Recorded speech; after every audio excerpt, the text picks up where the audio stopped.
Hi, Sue Jeffers.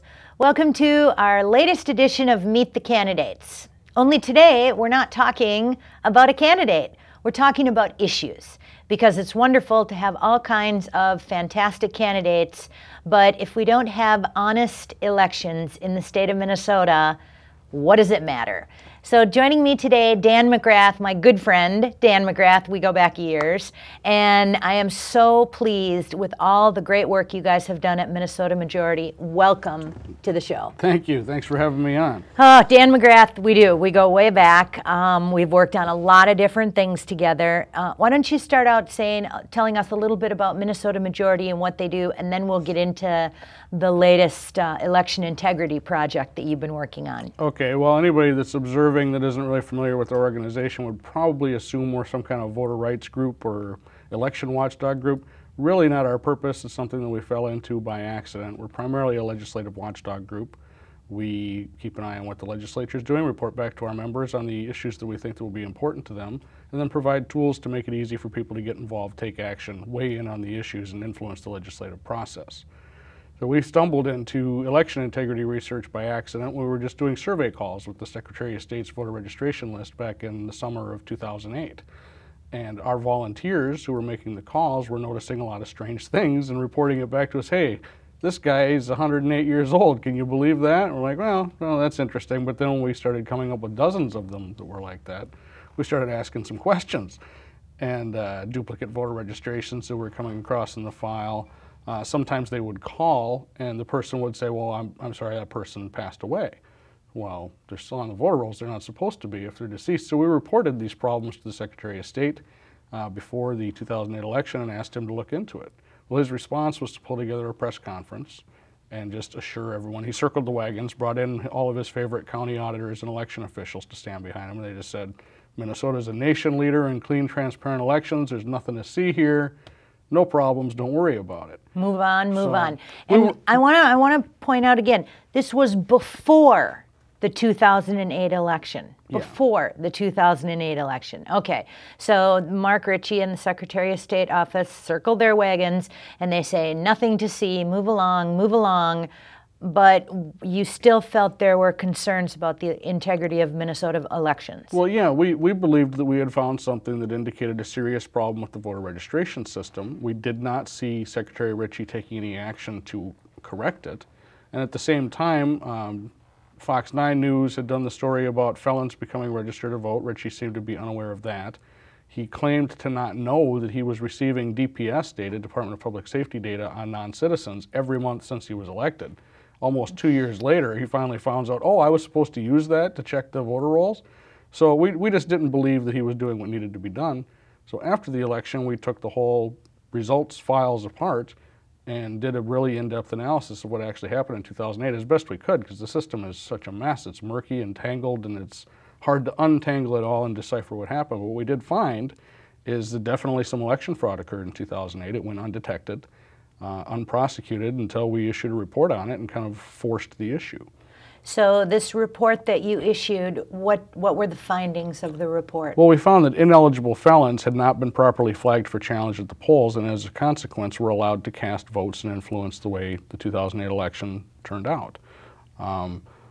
We found evidence that as many as 2,803 ineligible felons may have voted. We know there's some false positives in there, but from our sampling of precinct documents and court records, we determined that about 1,000 of them are probably prosecutable, valid, legitimate cases. And the county attorneys are now working on investigating and prosecuting. I think so far 30 people have been charged and convicted for voter fraud. So you found thousands of convicted felons who possibly may have voted. You contacted Mark Ritchie's office, and what did Mark Ritchie tell you to do? Go to the county attorneys. So you in turn went to the county attorneys, and what did the county attorneys do? Well, that was about 8 months ago, and the Ramsey County attorney had already detected on their own about 20 ineligible felons that had either registered to vote or voted or both, and had kind of washed their hands of it and said, that's all there is to this case. But at the same time, we were doing this research, and we had 460 names in Ramsey County alone. So we immediately forwarded our list of suspected ineligible voters to the county attorney's office in Ramsey, and they really did nothing with it. Now, to date, they've charged an additional 1 individual from that list that I'm aware of. So really dragging their feet and sticking to their story that we did all there is to do, there's nothing to see here, it was just a handful. So you have one county who said, oh yeah, we just have a handful of convicted felons voting. What about the other counties? Well, Hennepin County was the other one that was of major concern to us because our list there was 899 names. And we had seen no evidence whatsoever that any investigation or even detection of these problems had happened in Hennepin County. So we forwarded the list on to them and then followed up on a fairly regular basis to see what they were doing about it. And what we were hearing back is nothing. They were doing nothing about it. They didn't take it seriously. So it really took the Fourth Estate getting involved, the media, to put pressure on these guys to actually start investigating. And now Hennepin County says that they've charged 3 individuals with fraudulent voting there and are investigating currently like 233 additional cases that they think have merit.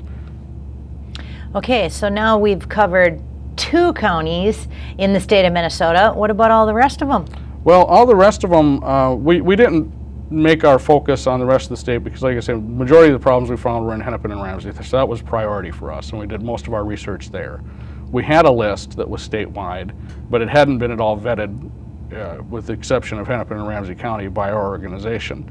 But once the news story broke and reporters were calling all the county attorneys all over the state, they were looking for something to investigate. So we provided our entire list to everybody, and now we're hearing piecemeal reports from counties that investigations are underway in probably about 30 additional cases so far that I've heard of.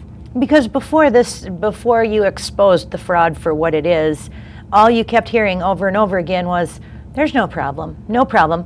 But it's because nobody looked. Exactly. The county attorneys were really caught off guard in a lot of counties by our findings of felons voting. They had no idea, but it's just simply because they didn't check for it. They were counting on election judges or election workers to detect this, but they really couldn't have unless they were doing the sort of in-depth research that we were doing. They don't do that. And no, and as an election judge, we would have no way of knowing if somebody was a convicted felon unless we had a list. Right, it's supposed to say challenge felon on the roster page. You've probably seen this as an election judge. Really? No, as a matter of fact, I never have. There's no felons in your community. In my city of New Brighton, there are no felons. Well, that's imagine that. I think that there's probably some people that were supposed to be flagged on there that weren't, because in 90% of the roster pages that we looked at, there was no challenge notation, although the records indicated this was an ineligible felon voter. So somebody dropped the ball. Yes, definitely dropped the ball. Have we fixed it? Well, no, not entirely. Some changes were made in the legislature this last session that will improve the ability of election officials to detect ineligible voters. They're now going to essentially do the same sort of research that Minnesota Majority does. It's now going to be codified into law that the government has to do these same checks. So they'll have an easier time of finding these problems. But so far it seems that they haven't really even started to implement this new procedure. Maybe they're planning to do it after the election. Better to do it before the election and prevent the votes from getting cast in the first place instead of just going back, oh, they shouldn't have voted, but too late, their vote already counted. Because you have to understand, once as an election judge, the person comes in, they fill out whatever it is they need to fill out, they get their form, and then they get their ballot, they vote, they put it in. Now, even if there's a challenge, they've already voted, and we have no idea how they voted. Right, ballots are anonymous. You can't go take them back out of the box once they're in there. Right. So one of the complaints that we frequently hear is, oh, it's sour grapes, you're just mad that Al Franken won. And in reality, this cannot change. Looking into the voter fraud from the 2008 election and fixing it before the 2010 election cannot change the results of that. No, that's never our intent, and as you well know, Minnesota Majority was one of Norm Coleman's biggest critics when he was in office, so it's not like we're just trying to seat Coleman back in the Senate, and it's impossible. Heaven forbid. It's impossible even if we wanted to. I mean, maybe he's a step up from Franken, but it's a marginal difference as far as I'm concerned. You know, the problem is that it's not being addressed. We have to look back at 2008 to understand the problems that happened then so we can prevent them from happening in the future. There's a very important election coming up in just a few months, and we don't want to see these same kind of fraud and errors and murky results that we saw after 2008. So in the report that you released recently, it was more than just convicted felons. There were other issues that you stumbled upon as well. Well, it's mostly in the failings of election officials to follow the law in how data is handled. And we're releasing a new report, well, tomorrow possibly, it will already be out by the time this airs, where we have found that more ballots were counted in the 2008 election than voters who signed in to cast them. Now, this is a pretty serious problem. It implies to me that somebody may have been stuffing ballot boxes, or some voters may have been getting a hold of more than one ballot and feeding them into the machine. In fact, one of the incident logs that we looked at from Ramsey County indicated this happened. An election judge noted in the incident log that a voter approached the voting machine with 2 ballots in hand. And the election judge said, "Hey, what are you doing with those 2 ballots?" He said, "Oh, I found this one left in the voting booth." And amazingly, the judge just, "Oh, okay then, feed it through." So, I mean, that should not have happened. If that ballot was left laying around, they should have held it to the end of the night at least and checked the number of signatures and figured out, you know, was this just a stray ballot that was legitimate, or did somebody actually just complete 2 ballots?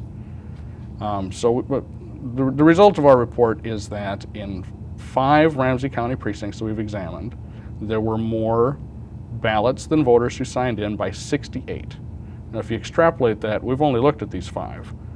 There's 4,000 some counties in the state of Minnesota. We haven't been able to examine the election records. 4,000 precincts? 4,000, sorry, 87 counties. 87 counties. 4,130, I think, precincts in the state.